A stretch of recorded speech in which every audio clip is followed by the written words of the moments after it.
ভারতের মাটিতে হাজার হাজার বছর ধরে বহু বীর সন্তানের জন্ম হয়েছে, আর বীরদের তালিকায় মহিলারাও কিন্তু পিছিয়ে নয়। আজ এমনই এক বীর কন্যার কথা আপনাদেরকে জানাবো। মুঘল সম্রাট আকবর তার হারামের দাসী বানাতে চেয়েছিল, কিন্তু তিনি তার সম্মান বাঁচাতে আকবরের সাথে যুদ্ধ করেছিলেন, যার হুঙ্কারে আকবরের সৈন্যরা কেঁপে উঠেছিল। এই মহান যোদ্ধা বীর বীরাঙ্গনার নাম রানী দুর্গাবতী।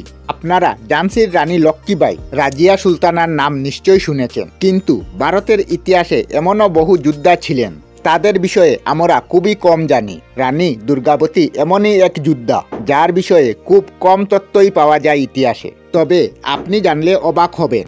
সেই সময়ে সব থেকে শক্তিশালী রাজ্যগুলির মধ্যে একটি ছিল রানী দুর্গাবাইয়ের রাজ্য। এবার প্রশ্ন হলো, একজন মহিলা হয়েও তিনি কিভাবে এত শক্তিশালী হয়ে উঠেছিলেন? কারণ সে সময় মহিলাদের রাজকাজে তেমন একটা গুরুত্ব দেওয়া হতো না। আর কি হয়েছিল এই রানীর শেষ পরিণতি? বন্ধুরা, আমি বিধায়কনাথ রয়েছি আপনাদের সাথে, আর বিধায়কনাথ বাপ্পা চ্যানেলে আপনাদেরকে স্বাগত জানাই। আজকের ভিডিওতে রানী দুর্গাবতীর ইতিহাস আপনাদেরকে জানাবো, তাই ভিডিওটি শেষ পর্যন্ত দেখুন। আর ইতিহাসের এমন গল্প সহজভাবে জানতে সাবস্ক্রাইব করুন আমাদের চ্যানেল বিধায়কনাথ বাপ্পাকে। নতুন নতুন ভিডিওর আপডেট সবার আগে পেতে পাশে থাকা বেল আইকনটি টিপতে ভুলবেন না। 5ই অক্টোবর 1524 সালে রানী দুর্গাবতীর জন্ম হয়। বলা হয় যেদিন তার জন্ম হয়েছিল সেদিন ছিল দুর্গা অষ্টমী, তাই তার নাম রাখা হয় দুর্গাবতী। তার বাবা ছিলেন চান্ডোল রাজ্যের রাজা কিরত রায়। তিনি খুবই শক্তিশালী একজন শাসক ছিলেন। মুহাম্মদ গজনীকে তিনি হারিয়েছিলেন এবং খেজুরাহ মন্দির তৈরি করেছিলেন, আর সেই মন্দির বর্তমানে ওয়ার্ল্ড হেরিটেজ সাইটে তকমা পেয়েছে। রানী দুর্গাবতীর যখন জন্ম হয় তখন পর্যন্ত মুঘলরা ভারতে আসেনি, তবে তার জন্মের মাত্র 2 বছর পরেই বাবর ভারত আক্রমণ করে এবং দিল্লিতে তার শাসন শুরু করে। তখন দিল্লিতে মুঘল সাম্রাজ্য শুরু হয়, তবে তখন বাবর তার সাম্রাজ্যকে বিস্তার করতে পারেনি। এদিকে ছোট থেকে রানী দুর্গাবতী তার বাবার সাথে শিকারে যেতেন। বয়স বাড়ার সাথে সাথে তিনি একজন ভালো যোদ্ধা হয়ে ওঠেন। তিনি যেমন অপূর্ব সুন্দরী ছিলেন, তেমনি তিনি তরোয়ালবাজি যুদ্ধকলায় দক্ষ ছিলেন। এর মানে একজন যোদ্ধার কাছে যেসব গুণ থাকে তা সবই ছিল রানী দুর্গাবতীর মধ্যে। আর ছোটবেলা থেকে তিনি তার বাবা মহারাজ কিরত রায়ের সাথে বেশি সময় কাটাতেন, ফলে রাজকাজেও তার বাবাকে সাহায্য করতেন।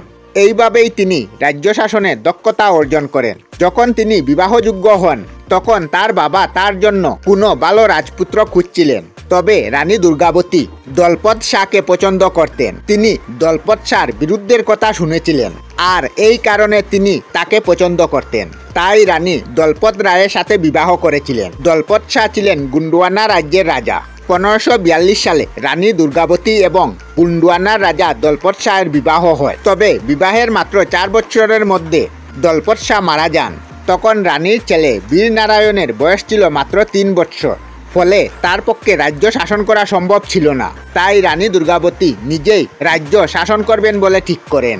এদিকে চান্ডোল্য রাজ্যের রাজা কিরাত রায়ের কোনো সন্তান ছিল না, ফলে রানী দুর্গাবতী গুন্ডিয়ানা ও চান্ডোল্য একত্রিত করে দেন এবং বিশাল বড় গুন্ডিয়ানা রাজ্য প্রতিষ্ঠা করে। তার শাসনে প্রজারাও বেশ খুশি ছিল।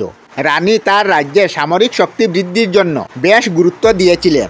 অন্যদিকে তবে বাবরের ছেলে হুমায়ুন মুঘল সাম্রাজ্যের শাসক হয়, কিন্তু শেরশাহ সূরি পিতাকে পরাজিত করে এবং দিল্লিতে শাসন শুরু করে। কিন্তু কিছুদিনের মধ্যে শেরশাহ সূরি একটি যুদ্ধে মারা যায়। তখন হুমায়ুনের ছেলে আকবর আবার দিল্লিতে ফিরে আসেন আর মুঘল সাম্রাজ্য বিস্তার করতে থাকে। রানী দুর্গাবতীর পাশের রাজ্য ছিল মালবা, যার রাজা ছিলেন বাজ বাহাদুর। 1565 সালে বাজ বাহাদুর গুন্ডিয়ানা রাজ্য আক্রমণ করেন, কিন্তু সেই সময় রানী দুর্গাবতী সৈন্যদল বাজ বাহাদুরকে খুব বাজেভাবে পরাজিত করে।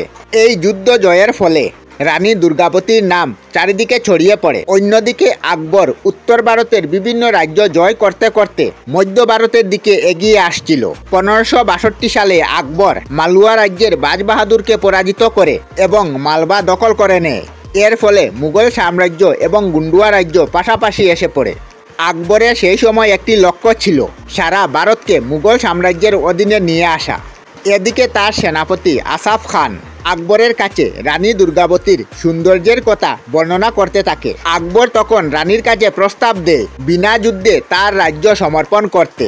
এর বদলে তিনি রানীকে মুঘল হারামে জায়গা দেবে। রানী জানতেন তার সৈন্যবাহিনী থেকে মুঘলদের সৈন্যবাহিনী অনেক শক্তিশালী। তিনি এই যুদ্ধে কখনোই জিততে পারবেন না। কিন্তু এভাবে তিনি নিজের রাজ্যের সম্মান মুঘলদের হাতে তুলে দিতে পারেন না। তিনি বললেন, কাপুরুষের মতো আত্মসমর্পণ করার চেয়ে ভালো আমি যুদ্ধ করে প্রাণ দেব। তিনি ঠিক করলেন যুদ্ধ করার। 1564 সালে মুঘল সম্রাট আকবর তার সেনাপতি আশফাক খানকে পাঠায় গুন্ডিয়ানা রাজ্য জয় করার জন্য। তবে অল্প সেনা থাকা সত্ত্বেও রানী দুর্গাবতীর যুদ্ধ কৌশল আশফাক খানের সেনাদের মধ্যে ত্রাণের সৃষ্টি করেছিল। যুদ্ধের জন্য রানী একটি পাহাড়ি এলাকা বেঁচেছিলেন। বলা হয় এই যুদ্ধে রানী একজন পুরুষ যোদ্ধার মতো পোশাক পরে খুবই বীরত্বের সাথে যুদ্ধ করেছিলেন। সাথে রানীর ছেলে বীরনারায়ণও এই যুদ্ধে সম্মিলিত হয়েছিল। যুদ্ধের শুরুতে রানী ছিলেন নিজের ডিফেন্সিভ মুডে। মুঘল সৈন্যরা যখন পাহাড়ি অঞ্চলে প্রবেশ করে তাদের উপর আক্রমণ করে রানীর সৈন্যরা যুদ্ধের প্রথম দিনে মুঘল সৈন্যরা পিছিয়ে হটতে বাধ্য হয়। সেই দিন রাতে রানী চেয়েছিলেন শত্রুপক্ষের উপর হামলা করার, কিন্তু তার সেনাপতি এতে রাজি ছিল না। ফলে পরের দিন আবার যুদ্ধ শুরু হয়। তবে এবার মুঘল সেনাপতি আশফাক খান বড় বড় কামান নিয়ে এসেছিলেন যুদ্ধ ময়দানে। ফলে রানীর সৈন্যরা এদিন এদিকে ওদিকে ছড়িয়ে পড়ে। এর মধ্যে রানীর ছেলে বীরনারায়ণ আহত হয়ে পড়েন। ফলে তাকে যুদ্ধক্ষেত্র থেকে বাইরে যেতে হয়। কিন্তু রানী তখনও যুদ্ধ চালিয়ে যান। বলা হয় সেই সময় একটি তীর তার কানে এসে লেগে যায় এবং আরেকটি তীর তার গলায় গিতে যায়। রানী জ্ঞান হারিয়ে মাটিতে লুটিয়ে পড়েন। কিছুক্ষণ পর তার সৈন্যরা এসে রানীকে উদ্ধার করে এবং রানী তার সেনাপতিকে আদেশ দেন তাকে মেরে ফেলার, কারণ তিনি চাননি তিনি বেঁচে থাকতে কোনো মুঘল তার শরীর স্পর্শ করুক। কিন্তু তার সেনাপতি তার সাথে এই কাজ করতে চাচ্ছিল না, কারণ তিনি ছিলেন রানী। শেষে রানী নিজেই একটি ছুরি নিজের বুকে গিঁথে দেন। আর এইভাবেই রানী দুর্গাবতীর মৃত্যু হয়ে যায়। আজও রানী দুর্গাবতীকে রানীর মতো পূজা করা হয়। এমনকি মধ্যপ্রদেশে তার নামে একটি বিশ্ববিদ্যালয়ও আছে। আমরা আমাদের চ্যানেলে সব ধরনের ভিডিও আপলোড করি, যেমন ব্লগ, নিউজ, কুকিং ভিডিও, ধার্মিক আলোচনা ইত্যাদি। যদি আপনারা এই ধরনের ভিডিও দেখতে পছন্দ করেন তাহলে এই চ্যানেলটি নিশ্চয়ই সাবস্ক্রাইব করবেন। আমি আপনাদের সাথে বিদায়ক না, আজকের মতো বিদায় নিলাম। আর ভিডিওটি ভালো লাগে লাইক, শেয়ার ও কমেন্ট করবেন। ভিডিওটি সম্পূর্ণ দেখার জন্য অশেষ ধন্যবাদ।